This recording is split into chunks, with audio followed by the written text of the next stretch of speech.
Hello, I'm Joe Minetti. I'm an advocate and spokesperson for diversity in our LGBTQ communities. And today I am taping our first broadcast from Metropolitan Community Church in the Valley that allows me to speak out with these two fine people here about LGBTQ youth and their issues and needs.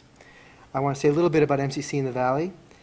It is located at 5730 Cahuenga Boulevard, forgive me reading off the card here, in North Hollywood, California, 91601. Reverend Dr. Bob Shorgoss is our respected senior pastor. You can reach him at area code 818-762-1133. The Metropolitan Community Church is the largest and longest standing LGBTQ youth, not LGBTQ youth, LGBTQ period organization in the world.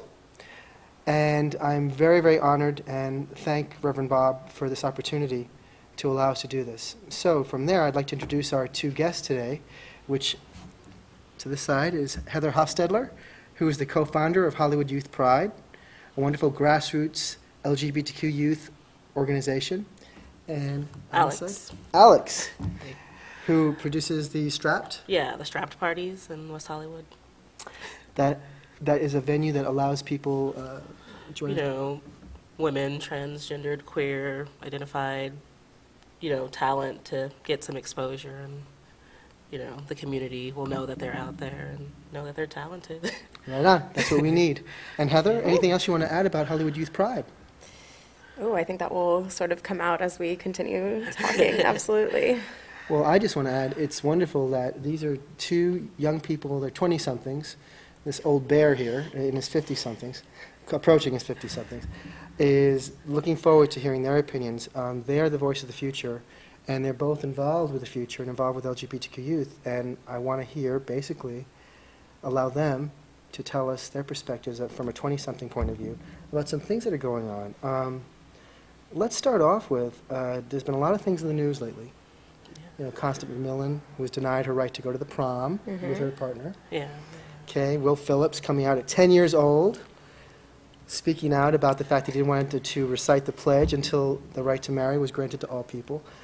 Why is it important in all the issues that are out there right now in our communities to do stuff for LGBTQ youth? What's important about it? What's vitally important? And what needs to be done more? You want to take on? I don't know, I guess the more people that come out helps other people just not feel ashamed of who they are and proud of who they are. Yeah, I think also making sure that it's a population that is given the proper resources and tools, proper education, and to be able to make their own decisions and challenge their own identities, create their own identities, or choose them for themselves.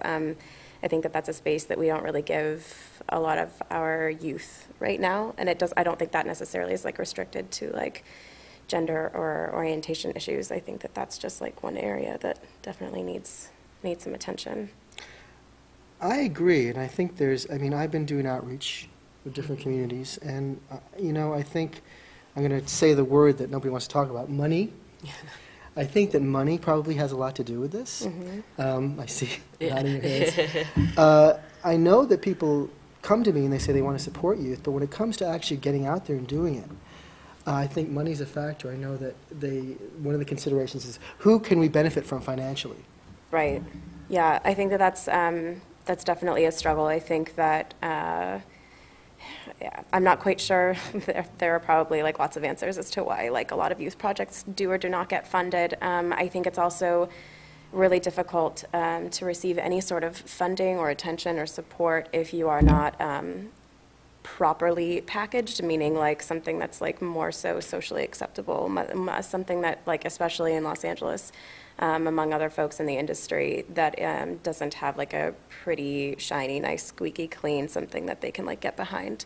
And so I think that what is lacking that I often see, especially in other panels or things that are organized by the city, is an underrepresentation of our community.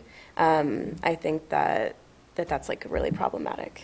Because again, it's like something that represents where the money is coming from, and if it's not coming from those particular communities which can't afford to sort of like create more visibility for themselves, then that's going to keep being a problem for us. I think there is a big underrepresentation, not just of youth, but what do you think about racial issues coming into play too, with youth as well? I know the youth that is represented, there's lots of factors, not just the youth factor and the money factor, but which youth are chosen to be represented? Correct. Yeah.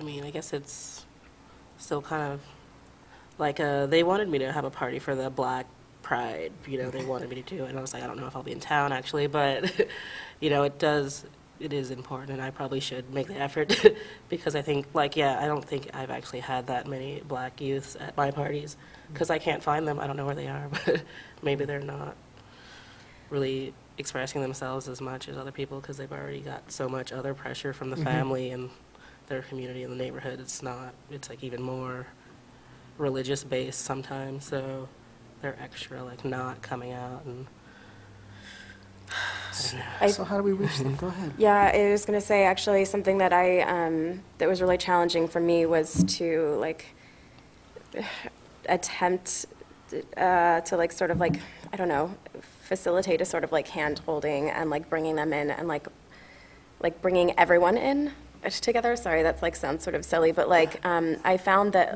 a lot of the folks that were like organizing with like larger city council type things or like nonprofit structures, they were not a full representation of the community, either like racially or like gender identity wise, orientation, things like that, and found that those folks actually like have less resources, like those that are like not most like common or most privileged or like, yeah, like majority sort of members.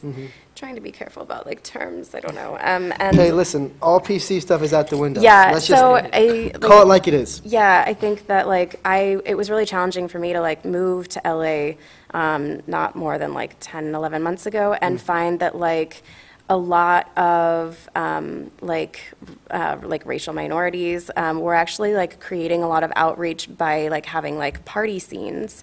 And also like gender minorities as well, like that are not like most visible or like most widely accepted. We're also like having the same thing, like having a party type atmosphere rather than like an educational base. Sorry. And Okay. and so, yeah.